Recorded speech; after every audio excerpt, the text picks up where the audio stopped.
श्री गोपाळ कृष्ण भगवान की जय। माझे सर्व भाविक भक्त, माझे श्री गोपाळ कृष्ण स्वामी यांचे भक्त, माझे दयाळू मयाळू, माझे माय बाप सर्वज्ञ श्री चक्रधर स्वामी यांचे भक्त। आता आपण सर्वज्ञ श्री चक्रधर स्वामी यांनी मुक्याला वाचा दिली, मुक्याची लीळा ऐकूया। मुक्याला वाचा दान।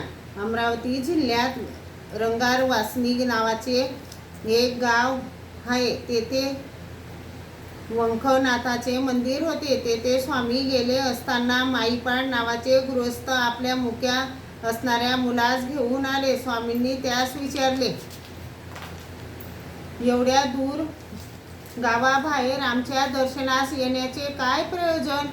माईपाड नम्रतेने म्हणाले, प्रभू, मला एकुलता एकच मुलगा आहे। एवढा मोठा झाला परंतु अजून तो बोलत नाही। याला वाचा मिळावी यासाठी मी काशी, प्रयाग आदी अनेक तीर्थाला गेलो, अनुष्ठान तप केले।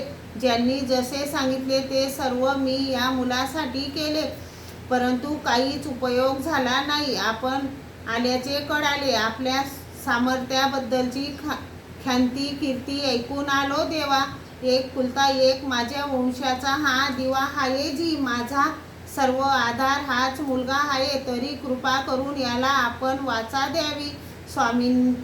स्वामींना त्यांची कीव आली व त्या बालकास स्वामींनी विचारले, बालका, तुझे व तुझ्या वडिलांचे नाव काय आहे?